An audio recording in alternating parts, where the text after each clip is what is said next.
presentations, we'd like to open in prayer. So if you could join me. God of pilgrimage, be with us on our journey through life. Guard and defend us, shelter and feed us, challenge and inspire us, teach us and lead us, welcome us always, and allow us to rest always in your love. Guide us to walk in your way, help us to detect your presence with us always, and we ask this through Christ our Lord. Amen. And may the Blessed Virgin Mary be with us in all places and in everything we do. In the name of the Father, Son, and the Holy Spirit. Amen. We also like to acknowledge the traditional custodians of the land, the Kulin Nation, and pay our respects to the elders, both past and present, for they hold the memories, traditions, and cultures and the hopes of Aboriginal Australia. We remember that this land was and always will be another streaming, and we make this statement believing that we can walk together to a better future because Emmanuel College commits itself to reconciliation. And as an Emmanuel community, we commit ourselves to accepting everyone as their authentic selves, each of us created by God, thoughtfully and deliberately, just as we are. Everyone's voice will be heard and everyone will feel loving acceptance and inclusion. So we're here tonight because you have young people in Year 8. So they've gotten through Year 7 and been a part of transition at Emmanuel College and are now moving into Year 8 here at the school. And it's really important, and the reason we're running these sessions throughout this week for all our students from a teaching and learning perspective is we want to recognise that students are going to learn and develop and get excited about things at different ages and stages. And what we're doing in the classroom really needs to reflect the learning needs of your child at different phases of their secondary schooling. If you have older children, you'll understand how that changes as they progress through the years. And of course, it wasn't that long ago that your lovely Year 8 children were in the primary school setting where things were a little bit different. But ultimately, our aim at Emmanuel College is that students leave the college feeling confident and well prepared for the future. I know as a parent, that's what I want for my children, and I'm sure you join me in that sentiment. So tonight's a little bit about how we try and do that with your young people and obviously in partnership with you. On the screen in front of you is just a little snapshot of what the Year 7 and actually 7 to 10 curriculum looks like, but from the junior years, just thinking about Years 7 to 9. And everything below that line or on that line that you can see is informed by the Victorian curriculum. So that's our guiding documents, if you like, that say what we should be delivering in class according to where your child is at, both in terms of their age and also their development within the school. You'll see on that little table there that religious education is compulsory right throughout their journey at Emmanuel College and really important part of their development of who they are as young people, and we value it highly at the school. But we also value a range of other subjects and studies, some of which are core and some of which are about engaging their interests. And the further through school they go, the more we try and engage their passions, and as they get through the more senior years of school, they get a lot more choice about what they wish to study. So if we just have a look at this in Year 8, you'll see that religious education, English, maths and science are our compulsory core studies. From the humanities and the health and PE program and the languages studies, students will also experience something in that area covering all of those topics. You can see there, and it's just a little bit obscured on my computer by an instruction, that languages are studied all year and they choose which one they want to study at the end of Year 7. So hopefully your child's made a choice there. You'll see also there are some elective studies on the other side of the line, which is where we're looking at encouraging and nurturing their interests in the arts and technology fields. So they'll choose an experience in each semester, something to do with the visual arts and performing arts, something to do with music, with technologies. You can see there's Zero to Hero at NDC and the Electric Strongbox at SPC. So we're trying to engage students in Year 8 with a range of possible areas of curiosity and interest for them. And within our core studies and within our elective studies, what we're looking for is to provide a really big range of opportunities for students to find out about what they might like and be really interested in learning about. It's a lot of information out there, and I'm going to move to the next slide and invite Leah to share a little bit about where and how you can find out more as you're wondering about what's ahead for your child, both this year and as they move into Year 9. So thank you, Leah. Thanks, Di. So what we offer and have available to students and parents as we get closer to subject selection for Year 9 especially, will be the course guide, and that will be available to parents and students via Sector Engage, to the students via Sector Learn, sorry. And it will be updated for people to have a look at. And then we know this is especially important for the Year 8s as they get to choose a few more subjects than normal at Year 9 because of the way we structure it. And it's really important for them to actually go through that booklet really carefully to have a look at what the subjects are about, what they offer, rather than choosing just what their friends have chosen, which we know that they like to do, as most teenagers do. But that'll be a really important booklet for you and them to go through as we get closer to subject selection, closer to the end of term 3. So that will be something to keep your eye out for your students, with a lot of information, and the team here at the college will absolutely work with students to help them with that and answer any questions you have for it as well.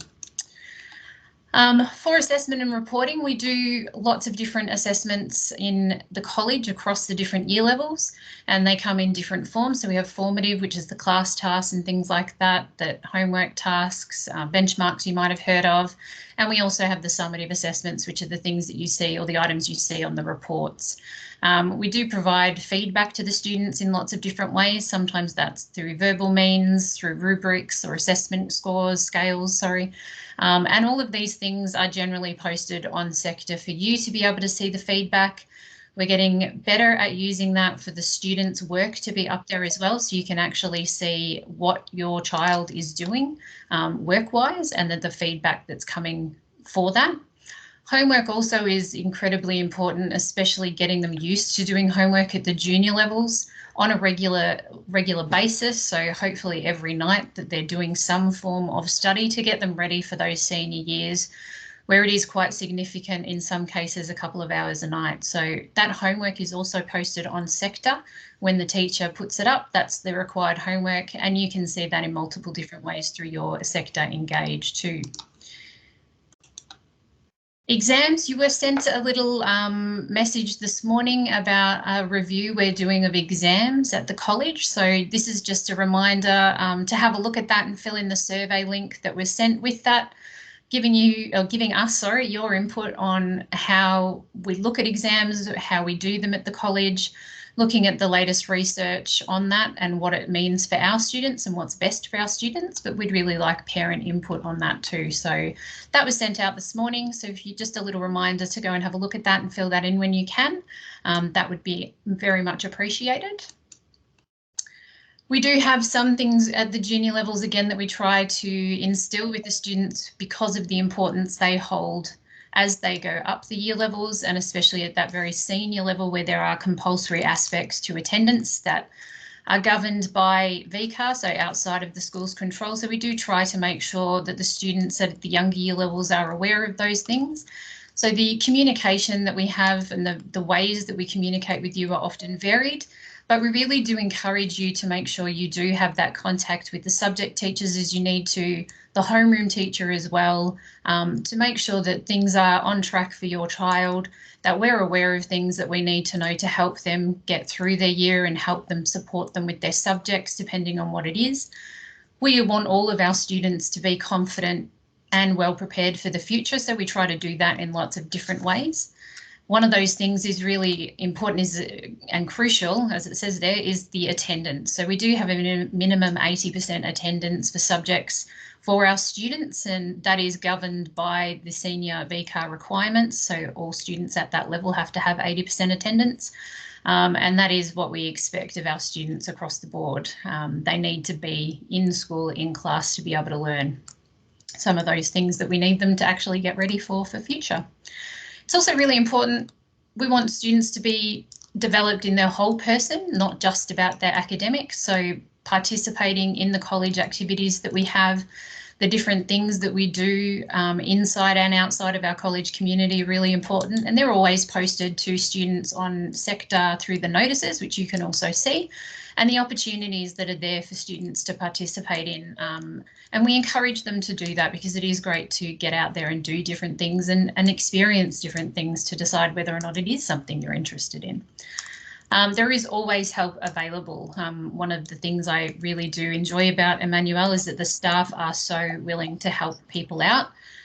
So always contacting them, making sure that they're following up what you've asked as well, that if it's a problem with wellbeing, the right people are contacted. If it's for the subject teacher's contacted. So there is always someone who can help in some regard, and generally if they're not the right person at that point in time, they will help you get to the right person. We do have our rules and expectations, as all colleges do. They are often, well, they are outlined in the student diary, which each of them receives at the beginning of the year. So they should have that. There's also places on Sector through the school documents that those things are also posted for people to know and understand. And we really do ask you to support us when we're doing or working through the rules and expectations with students to help us with their experience at school and get them through where they need to be in the future too. So as the head of digital learning, Engage is one of my areas, or Sector is one of my big areas that I work with. And we are in the process still of rolling that out to staff and to students and to parents. So there will be slight view differences when you're looking at your student view and then your particular view as a parent. At the moment, there are differences. So as we roll things out, more of those will become available to you as parents. Sorry. So in term 2, there will be another tab called courses that will pop up for you, and that will allow you to see what the students are being asked to do in class, the learning intentions, success criteria, resources that they're provided with as well. That will all be available for you to have a look at and see, so you can support them with what they've got as well as us. There will also be an absence tab. So instead of calling in or trying to get hold of someone to let them know that your student will be away or that they'll be late to school, there'll be a tab that you'll be able to just log that through on Sector Engage, and that will automatically update their attendance correctly. So we're working to make sure that's accurate so that we can also work with you when there are problems around absences and that you can see what those absences are. The assessment tab at the moment, you've had access to that last year. We are in the process at the moment of updating that for term 1 so that you'll be able to see what's available there, what assessment tasks are coming up. Some of them are already open. So we're working on the last of those and building the task sheets and rubrics around those as well for you to be aware of what is happening with your child. The dashboard tab is a really important one, and that's probably where you'll do or look at a lot of different things. The homework is listed there, so if you ever look at the dashboard tab, we have that as a permanently on concept there for you. So you'll be able to see the homework. It can be added to a task list for the students as well. It'll be where you can see any commendations that are given to your child, any homework notifications that you've been sent home about will all be available for you to look there, as well as their timetable and then other notes that get put there as well. So Engage is a really important element for parents and guardians to understand and know how to work and navigate. So we'll be sending out some tips and tricks on that and what's coming for it in the future as well through the newsletter and other means. So it's another good space for you to keep an eye on. Thank you, Leah. I think sometimes we can get a little jargony as teachers when we do presentations like this. So just in summary, what we've sort of talked about up until now, a little bit about in Year 8, there's a couple of different ways in which we're going to, there's lots of different ways we're going to try and engage your young people to be excited about learning. And there's a couple of different ways we're going to assess them. We are looking for assessments that give the students a way to actually authentically show what they know, which is why we are in the process of asking questions about the validity of exams in the junior years. And again, as Leah said, we're interested in some of your feedback around that because we've been looking at the research in this space, and what we're wanting for our young people is for them to actually show us what they know in an authentic way. So not just in a moment in time or in a timed examination, but actually throughout their year at school. We've talked a bit about the fact that there's a range of subjects here. But the other thing that Emmanuel College has, and it's never too soon to connect with, are careers and careers planning. And careers just doesn't just mean what job do I want to have when I leave school, but it's also help around what are ways I can get a part-time job, what are ways that I can develop myself and my skills and attributes. How do I write a reference? How do I, sorry, not a reference, how do I write a resume? How do I prepare myself for a future of employment? Or how do I prepare myself and what's out there for those students that might have career aspirations or are wondering about careers? Maybe they see what you do as parents and guardians and go, I'd love to be doing that. I wonder how I get there. And so that's there for them to access careers help all the time and never too soon to start. The really curious students will already be perhaps asking careers about some of the things they're wondering about or that they're excited about. So I think that's really lovely. Sometimes we can forget what it's like to be excited about entering the big wide world of work, but certainly for our young people, that is still something very much on their radar and quite exciting and a little bit nerve-wracking. So there's careers, involvement and access for all of our students at Emmanuel College. And if your child is wondering, it's a great place to start them. We've also talked on the slide, a couple of slides back, as Leah mentioned, about really the importance of communication. So what does that look like? What sort of things do I communicate to the school about and when do I do it? The encouragement, hopefully, as you heard from Leah, is communicate as often as you need and as early as you think you need to. Please, there are pastoral staff. You met Anita earlier tonight who looks at inclusive practices. So that is students with learning disabilities or difficulties. There are staff there to help with wellbeing, and there are staff there to support your young people in a range of things they might be experiencing while at school. And maybe it's actually just a family situation that you need support with, and how can the school help you? So please reach out to the school as you need to and when you need to. You are the experts in your child and you'll know if you need to seek some of our help in what's going on for them. And then, as Leah also mentioned, the momentum starts growing in term 2 about subject selection for year 9, where they do have a little bit more choice. And they will start choosing, well, what type of English excites me? Am I interested in poetry? Am I interested in writing? What do I want to learn about why these rules exist in English? Or what types of maths am I good at? What types of maths do I like? So they'll start to get excited about that as well. So with all of that in mind, we'd really love to open it up to some question time for you, which really is why we're running these sessions tonight. Just a little reminder, I'll pop the last slide up there.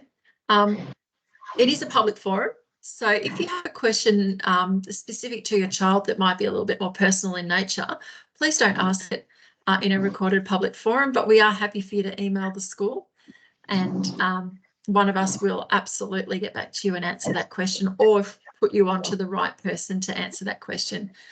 So really tonight, general wonderings about Year 8 and the Year 8 program. When Leah and I, between us, would be very happy to do that. If you raise your hand, what that will do down the side is let us know who's got questions and we'll just go down there in order. And again, we have tried to keep it short tonight so that you can do what you need to as a family, but also accepting that it's quite warm tonight and you may have, as some of our staff have had, power failure, so not be able to stay on for much longer, or you may have other things to do. So thank you again, and thank you to Leah who will help me with answering questions. We'll just divide them up between ourselves and give it a best shot. So Jade, you had a question. If you'd like to unmute, please ask. Sure. Can you hear me okay? Absolutely. All right, so I've got one comment and one question. So one comment, I'm not sure how I've missed this in Year 7, but I was really wondering where the school communicates information, and I had no idea that it was under the notices tab on sector, and I also had no idea that the dashboard is where homework comes from, and I'm pretty sure I'm not the only one, and I'm not sure how you get that information out. So I've just had a look and that looks really helpful. But my actual question is, Mhm. how do I find out a teacher's email? Because that was one problem I had last year. I even called the office one day saying, look, this is my child's teacher. How can I email them? And they couldn't help me. So Leah. great questions, Jade. I'm actually addressing the fact that we haven't communicated Engage very well at all. So that's my big job this year. But for the email one, in Sector Engage, on the timetable tab, which from memory is somewhere down the bottom, when you click on the subject box that's for the timetable, there should be a little email icon there. And if you click on that, it should open up your email and enable you to directly email that specific subject teacher. Oh, great. Thank you. So I go to a gym class on like a Friday morning and there's other parents in there from the school and I'm pretty sure they don't know it either. Thank you. That's actually really good for me to know. So I Next appreciate time I that. go, I'll share that. Please do Yes. that. Absolutely. Thank you. Thank you, Jade. Penny, would you like to unmute? Yeah, my question is just regarding sector. Is it are we to assume that every teacher will be putting the homework that's expected on the dashboard? And if they don't, is that then the child to assume that they don't have homework from that class if it's not on there? Do you want to go again, Leah? Yep, sure. At the moment, we've actually only just really rolled out the homework section 2 stuff, so they're getting used to it at the same time. And what we've said to them is that they need to put the homework on sector. That is the place for it to go. And if it's not there, then the students can't be told they haven't done their homework as such, because it's our responsibility to ensure that the students are aware of what they're doing. And we have said to the students, we have said to the students that the same deal. They got told about this the other day. Hopefully they got told about this the other day, that if it's not there, they can't do what's not there. They do have diaries, some of them as well. So they still physically write down things, but we have really told staff they need to put the homework there. We also have said to staff the homework notification that sends a direct message, sends an SMS to you or an email to you, can't be used if they haven't put the homework on sector either. So it's got to be fair for everybody to make sure we're all doing the right things and getting the right communication out. So it should be on sector. If it's not, the kids are doing the right thing.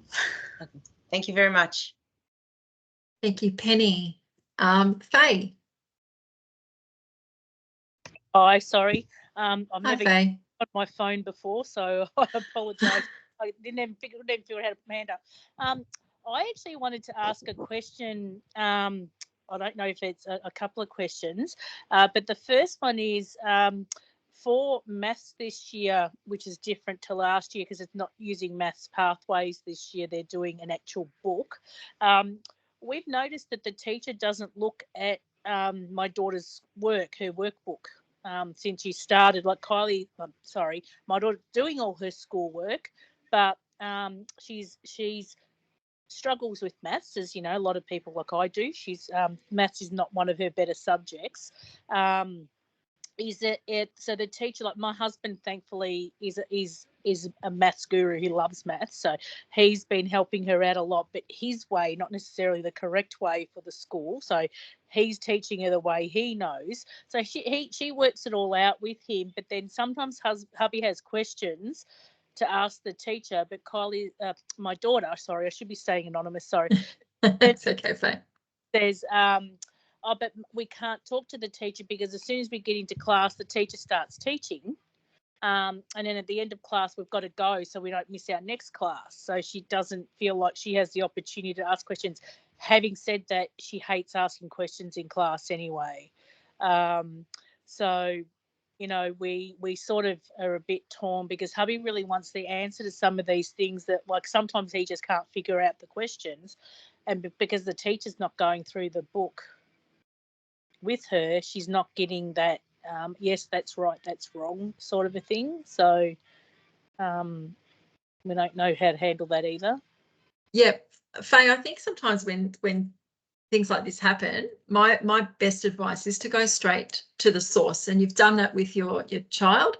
Yeah, so now I would encourage you to email the teacher directly and say, this is what our daughter's experiencing in the classroom, and also as parents, because we are, let's face it, Faye, we can't do our job without the support of parents and guardians.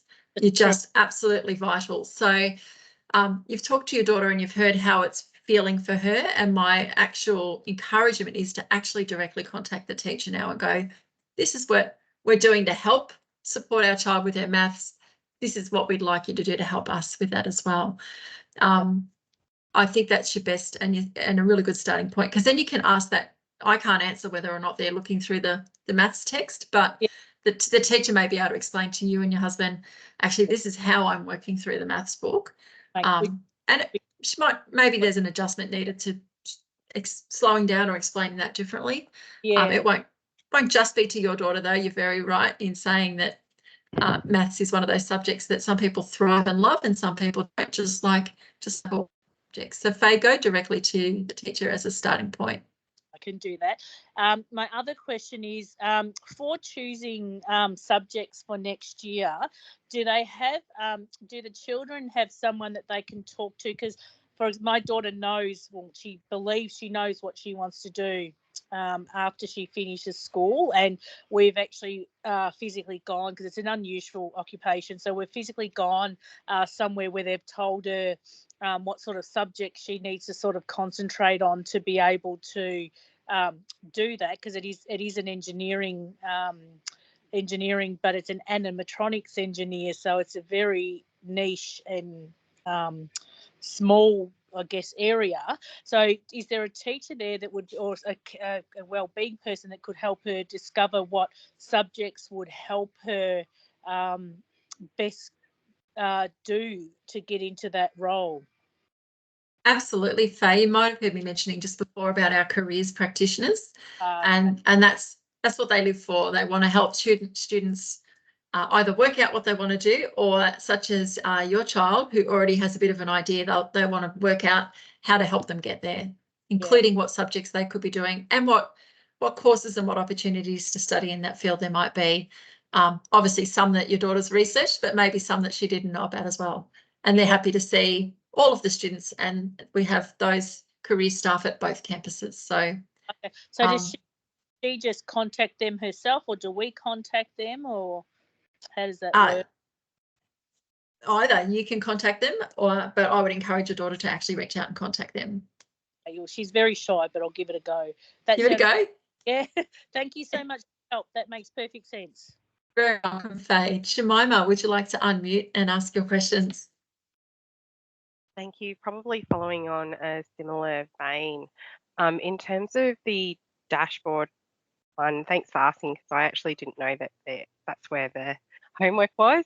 But I just wanted to understand the difference between homework that's posted on Sector versus Education Perfect. I'm quite confused when there's tasks that are in one system versus another. And would the homework tasks have a bit more description as staff get used to posting? Because at the moment, if I have a look, it's like, oh, you've got an Education Perfect task and you have to finish off something or look at an email from a teacher, as opposed to, you know, the students must complete the following task.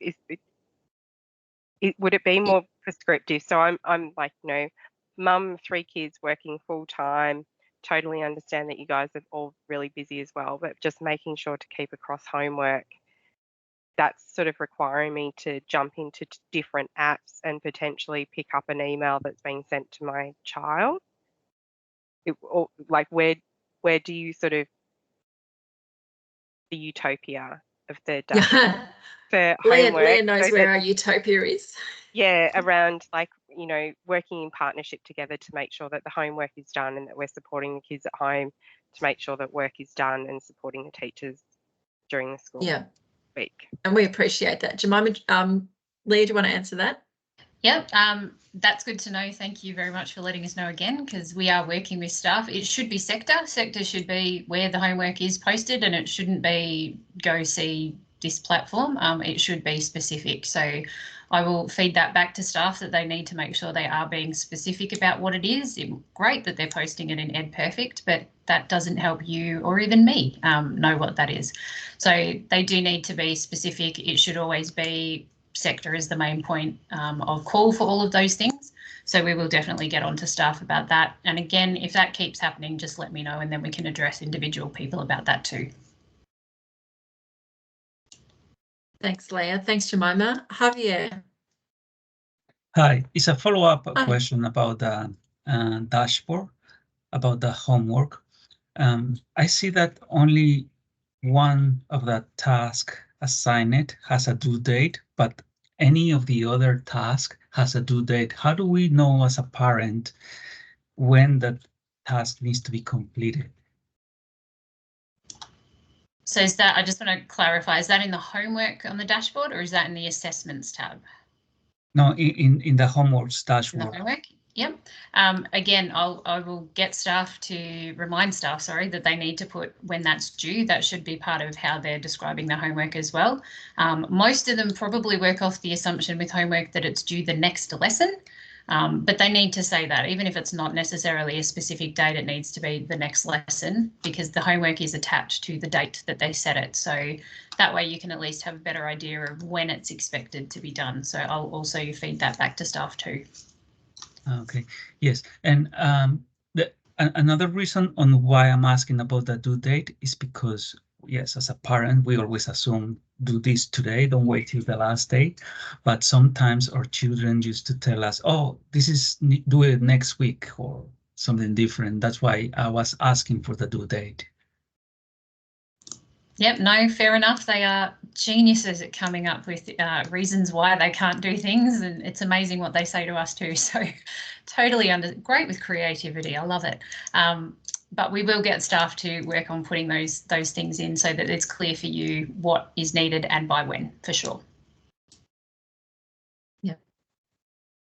And thank you. We really appreciate the patience with your teachers as they follow the new system and with you. I think you threw to me, but you kind of got a bit garbled. I don't know if everyone else noticed that. Can you hear me? I can hear you fine. Hopefully I'm here as well. Yeah, for me, it's been an eye-opener too on how to use sector properly. I've got a year 10, wondering if all the teachers across all year levels are now doing the same thing. Absolutely. That is the plan. But as we're hearing tonight, obviously some teachers are doing it better and quicker. And so your parents back from tonight, tomorrow and the coming days. So yes, year 10 just will also be using sector to record homework. And as Leah shared earlier, as we actually make more stuff available to parents through Sector Engage, that's for all year levels right up to VCE because of the importance of partnering with you. And that little email icon is going to be a game changer, and you should probably warn all the teachers that they may get more people contacting them now that we know how to. Now we'll just leave it as a good surprise for them. They know it's there. Thank you. Thank you, Tash. I'm sorry, the next name I can only see as CF, but please unmute yourself and ask your question. Yes, good evening. My name's Steve and Catherine here. Not to go over old ground here, but just to repeat what some of those parents have said, including a previous one. We've got a child in year 9 and as well as now year 8. That's 5 combined years of high school here, and it's the first we were aware that homework was available to see on Setka, because I'm generalising when we must all agree that there's a presumption that kids don't know until someone tells them, and in the school that's the classroom, the leaders. But the similar can be with the parents. That I'm sure I'm speaking on behalf of many parents, as I've said here. When we ask our children, have you got any homework? It's generally a no. We ask them where would we find it or where can we see, and they would also say, I don't know. We are a strong believer in homework as well, where you did say, an hour or an hour and a half a night, I think it said there. Yet we don't want to create homework that doesn't align with what we're doing, particularly maths, but there are some others as well, that when we start to do some of these things or print off some documents or some booklets, our kids will say that doesn't really align to the way they do it in class. So it causes us issues there as well. So it must be strongly stated, the presumption that, yes, we the parents will say our kids don't know, but you need to underpin that us parents, we don't know either. So 3 years into the year 9 now, and also second year 7 and 8, and yet we weren't aware, like many other parents there weren't as well. Secondly, we went in there to have a look at some homework and to repeat what was mentioned, what you did mention was written on your slide there. We recommend an hour a night. It went in there and it said, this homework is any, I'm quoting for what it just says there, homework is anything that wasn't completed in class. Now, that's great, and that's at best what our 2 kids will tell us. Have you got any homework tonight? Yeah, I didn't finish this in class. That's a general statement, and it's been like that now for 3 years for one kid, and the second year for our other kid. There must be some greater communications. And if I could quickly just finish off with the careers section, as our other kid is in year 9, we had this conversation at the end of year 8 for course selection. Again, our child wasn't really aware of what his options would be and what to choose and why you'd choose it. We as parents didn't have a great deal of information to support them. We asked the question on a forum like this and said, "Oh, the kids come to us with questions. We're not sure what we can, we have more questions ourselves." A cut and paste response was, children who interact with their parents are far more greater and all, but here we are, and now I've just learned tonight that, and as many other parents are, that there's a section for careers on Setka, and just a quick flash through it now, we can't seem to find it anyway. I think some of these things, as I said, one kid into his 3rd year of high school here, we weren't aware of these powerful communications for parents, and the fact that they're just not utilised, as other parents have said on the chat. Thanks, Stephen. And part of the planning moving forward, as we've been doing tonight, is to address some of the concerns that have been raised tonight from the parent community. I was the one that put the slide together about, I think, and I fully believe that communication is vitally important, and it should be early and proactive so that you feel supported and so that we have an understanding of what your needs are. So it's been really good, and I know Leah's been taking notes tonight on the sorts of things that have been frustrations in the past. Moving forward, it is our plan to make sure that all of our parents, so not just the 100 parents that have been able to come tonight, but the entire parent community understands that these are things that we are committed to doing in terms of communicating with families around careers, around homework expectations. We'll probably take, you have my curiosity piqued a little bit, because homework isn't just what they haven't done in class. Homework is often things that extend what they've done in class as well, but through sector and through educating our teachers and making sure they're using it properly, hopefully as parents you feel a little bit less in the dark.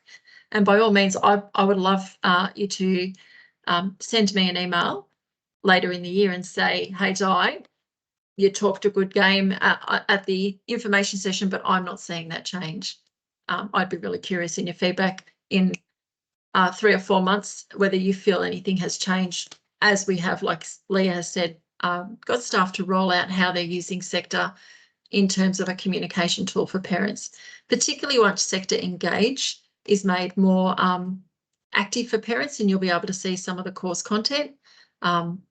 I'd be really curious to see if, as a parent, that actually meets what we hope, which is to empower you more, or whether you still feel it falls short. But we are committed to making sure that staff are communicating well with parents, and we feel that Sector is a great platform to that. Leah, would you add anything to that? No, I think that's very spot on. Our staff are just learning a lot of these, as well as we've transitioned from Google across to Sector. So it is unfortunately a transition period. So we are still getting staff to learn all of these elements. So that, as Di said, that we would appreciate your feedback as the year goes on, because that's the only way we can get better and better support your students. So I am taking all of this down for all the different things that we need to get better at, and that's part of what we're doing. So we really do appreciate it and keep it coming. Great, thank you, and very much appreciate your time this evening. Thank you. No, thanks, Steve and Catherine. Penny, Yeah, sorry. Just again with the dashboard, I've been aware that dashboard's been existing on Sector, and it wasn't there active as Year 7, but Year 8 it's become active. I just wanted to highlight for one of the language subjects, so my son does Italian, it was brought to their attention that they had to do, you know, these certain Education Perfect tasks for an upcoming test, but there was no date of this test. And when the children walked into the class, there was the test. So they didn't know for how long they had to study for, like how long a length of time, 1 week, 2 weeks. They didn't know the date of the test. So that day when he came home, he was quite deflated because he was semi-prepared. And then also he had to answer the questions in Italian, but the questions in the Education Perfect were written in English as answers, not as Italian. It was half-half. So it was a bit of confusion as to what he studied, what was actually on the test and how it was laid out. And there was no actual date on the dashboard to say, hey, guys, you know, your test is in 2 weeks' time on this particular day. Sorry to hear that, Penny, and managing that with your child when they came home. As we just said before, Leah and I are taking notes, but actually it's quite powerful if that also comes from you directly to your child's Italian teacher as feedback as well, because that's how we will help our teachers improve, is if we are understanding what parents need. So I know it sounds simple to say, but if you would communicate that onto your child's teacher as well, that'll actually be quite supportive of the notes that Leah and I pass on after tonight's meeting. Yep, no problem. Is that okay, Penny? No worries. Denise? Yeah, that's fine. Yeah, no problem. Yeah.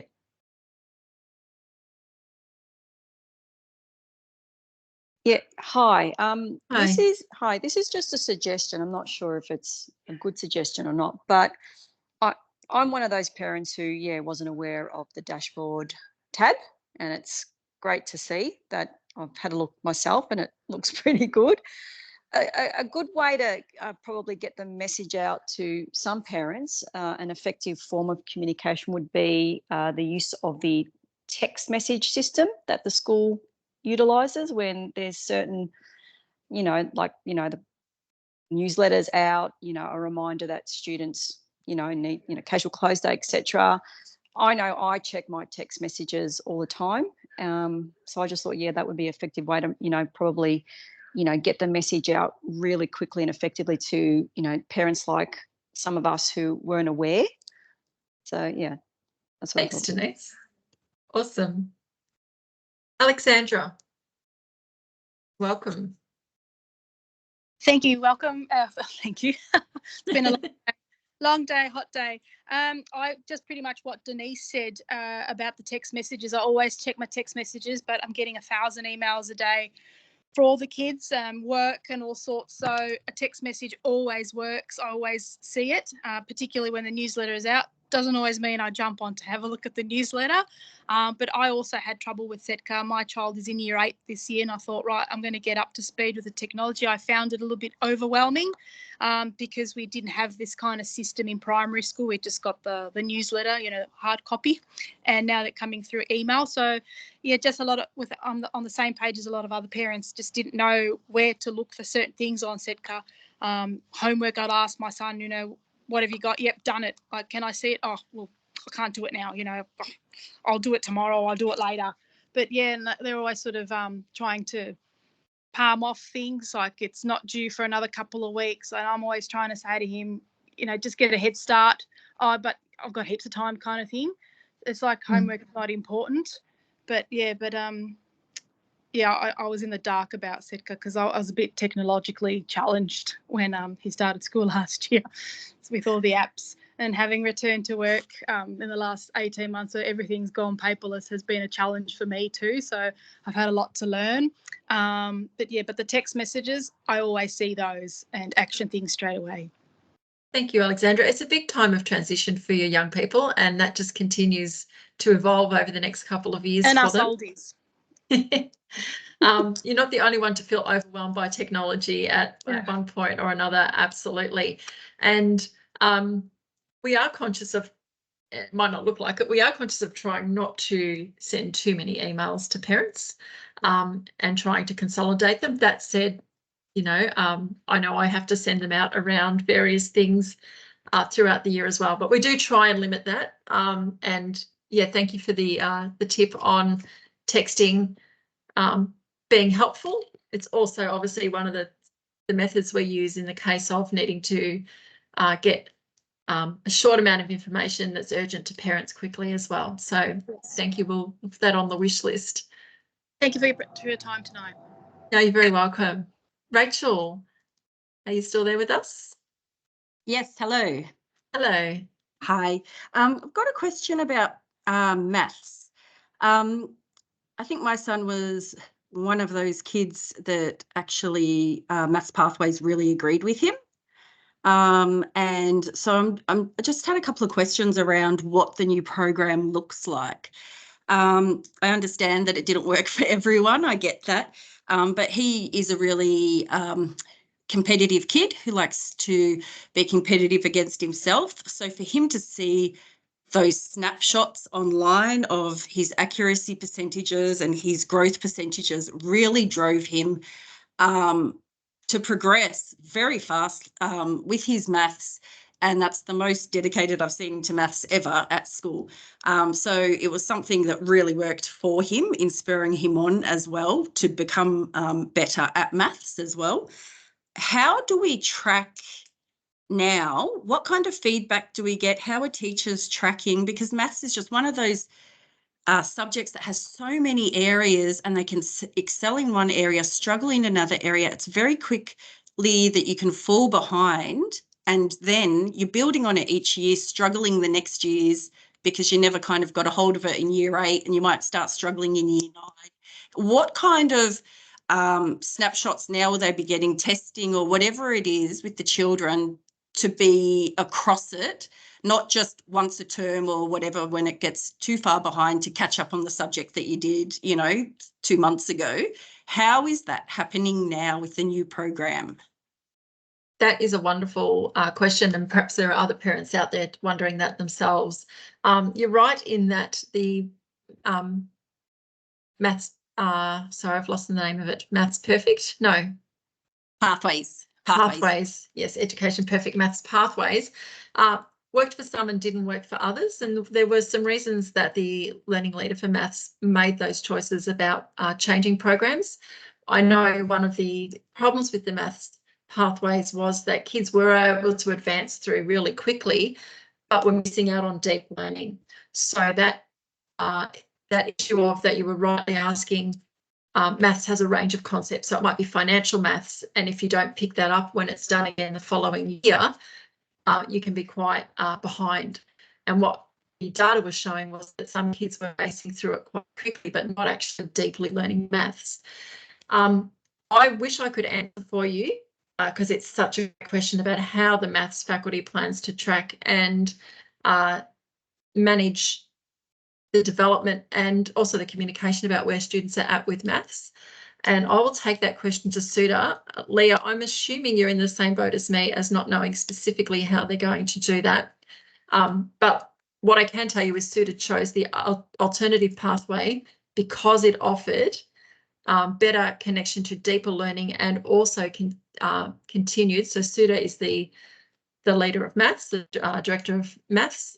She chose that particular program because of what it offered students in terms of actually sound development of their maths and also sound data. So I will have to get Sudha to answer that question. How will I let you know that? Is also a great question. I think I will put something in the notices on sector around the maths so that when you go to the dashboard, you can have a look in the notices there. But Rachel, if you'd like to email me directly, yes, I can also pass that directly on to Sudha so you can get some specific reassurance for your particular child. Okay. My email is D Martin, Diane Martin. So D Martin at the rest of the school email. Happy to grab that directly from you. Thank you. I usually hop on my son's computer and pop into his emails and type in the teacher's name and find the emails that way. Yep. I do have one more quick question, kind of related, I guess, to the maths question, but in regards to the exams, if we're thinking of scrapping those and not focusing on those for students in these year levels, then how can we, same kind of question, how can we get a consistent snapshot of how a child is sitting against their peers, because I think exams are really good at doing that. And I know that kids always don't test well and there's a lot of factors. But I was just wondering also what was in plan then, instead of exams, that will also give the kids the same feedback so they know how they're tracking and what they need to focus on. Absolutely. So we've talked about why we're wondering about exams, the efficacy of exams. We're certainly not saying exams and examination skills are not important. They're actually very important. But a lot of research shows in the junior 7 to 9 years, there's actually other things we should be working on and developing with our students. They will still get, in some classes, an examination style assessment or a test, if you like, which is a really valid way of seeing where they sit in relation to their peers in that moment in time in that skill. The broader sweep of exams where we have an exam for every subject is really what we're questioning the validity of. So in something like maths, Rachel, you might find your child will still do tests. They will still be the benchmark at which their progress is recorded against their peers. Again, I don't want to get all jargony, but technically all of our assessments should be created so that they do provide an indication of where students are achieving in comparison to other students in the same age and stage as their development. The way that's fed back to you is through what we hope will be progressive reporting, or we're moving towards progressive reporting. So as something is undertaken in class, we're moving towards being able to give you in-time feedback on those things as they happen through sector. We're rolling that out, but we're rolling out aspects of sector at a time.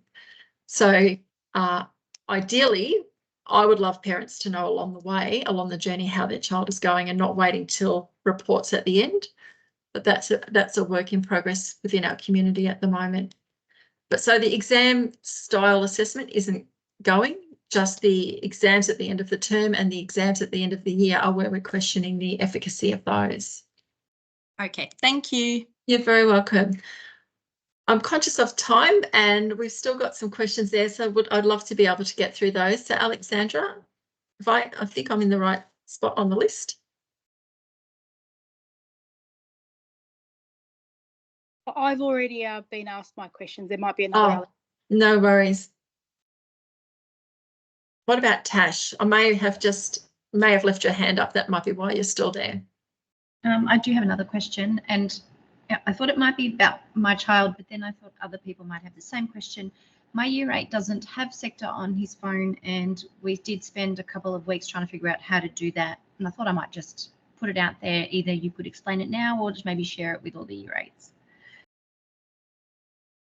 Leah, is that something you can address?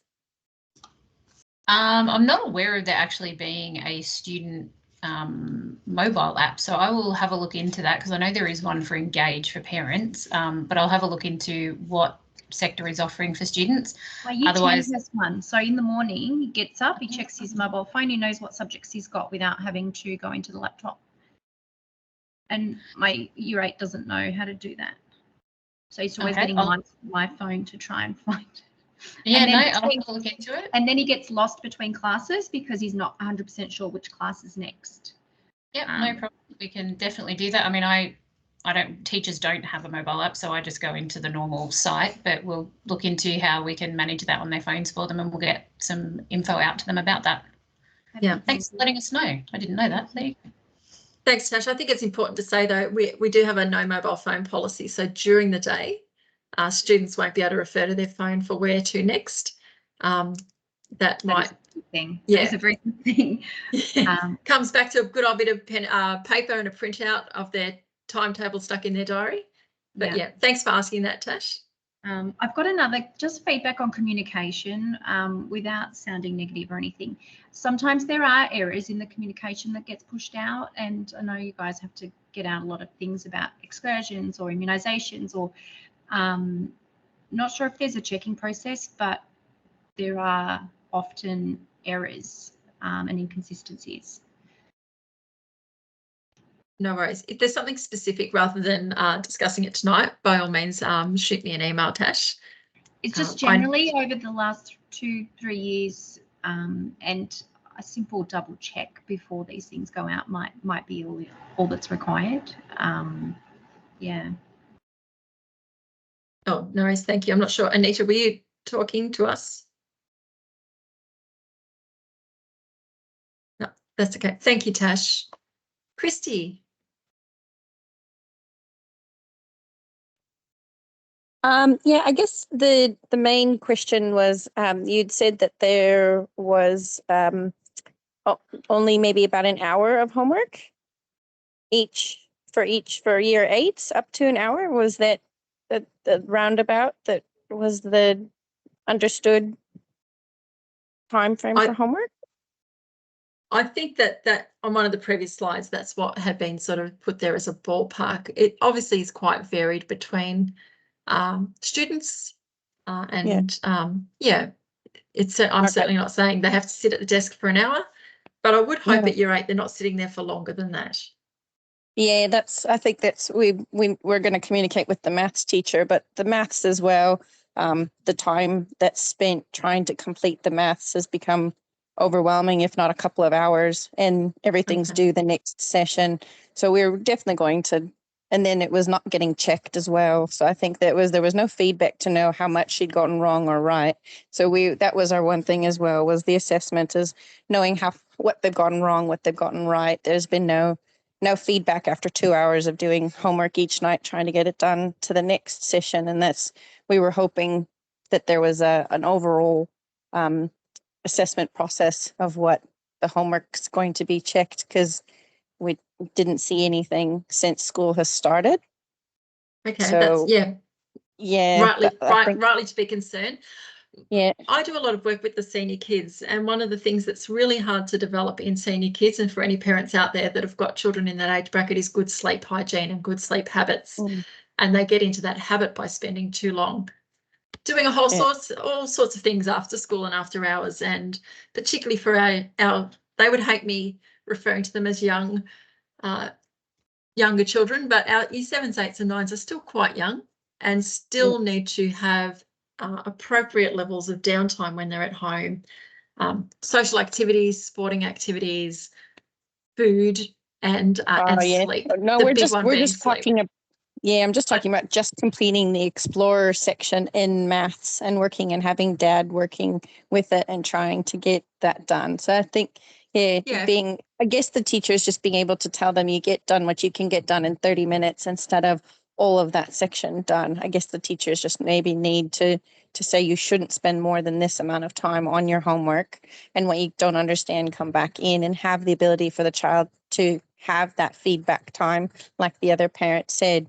I think that needs to be a set time, that it's not just a teaching time throughout the whole class. And that's where kids like some of ours don't want to speak up, that the actual teacher sets up the time for feedback time, and then they go through the questions that they've given and go over them. But that hasn't been the format of the class at all. There is no feedback time for the kids. Yeah, as you said, Chrissy, that's awesome feedback for the maths teacher, and my encouragement is to pass that along to your child's specific maths teacher. And as you know, Leah and I are taking some notes tonight to have a more general conversation. So thank you for raising that with us.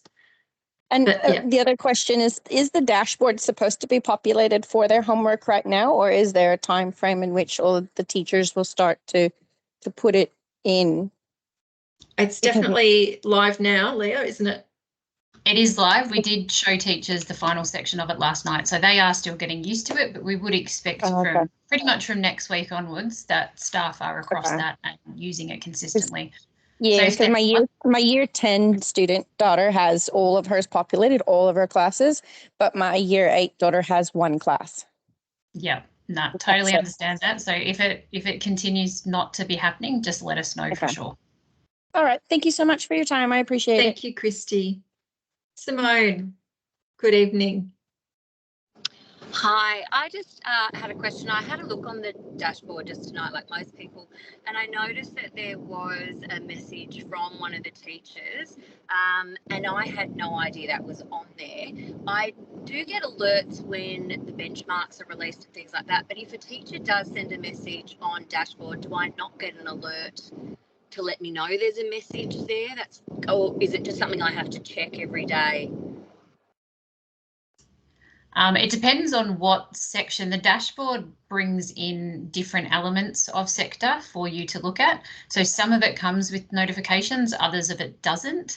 So it'd be interesting to see which section you're talking about, because some of them we can automate to do that as well. It was just that my son had said, I got a commendation today. And I was like, no, you didn't, because I didn't receive an email. That's how I've gotten them in the past. And then I've seen it on there and I was like, oh, here I am telling him, no, you haven't. And it's back from the 14th of February. Now I feel really bad because it was a message I hadn't seen, but I had no idea it was even on there. Yeah, no, and they're definitely the ones we want you to know about. So I'll look at why that's not happening, because that anything in that section you should really get notified. So I'll look at what's going on there. Thank you for letting me know. Right, thanks. Thank you, Leah, as well. Caitlin. Oh, yes, I just got a really Sorry, Caitlin, there's a fair bit of interference. We can't quite hear what you're asking. Not really, no. It's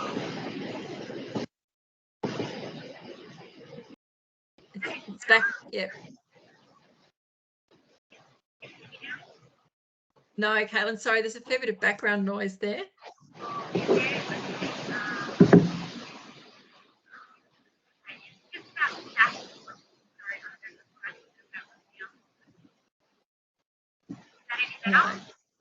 No, sorry, but if you want to email your question through, I can have a go replying to you tomorrow. Thank you. Thank you. Christy, have you got another question, or have we just still got your hand up from before?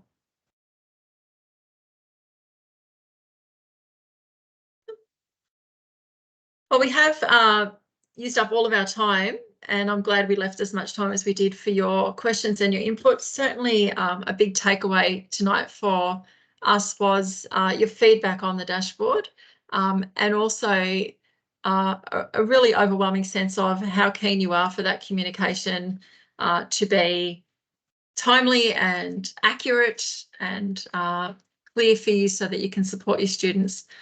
Just by turning up tonight, we are just so incredibly grateful for the fact that you're willing and you want to work with us in this space over the next couple of years. So thank you very, very much. I'm not going to keep you here any longer. Thank you to Leah and Anita for joining tonight as well. And please enjoy the rest of your night. I haven't been outside to see if it started to cool down yet. Hopefully it does. And we look forward to seeing your kids at school tomorrow. So have a wonderful evening, everybody, and thank you. Thank you.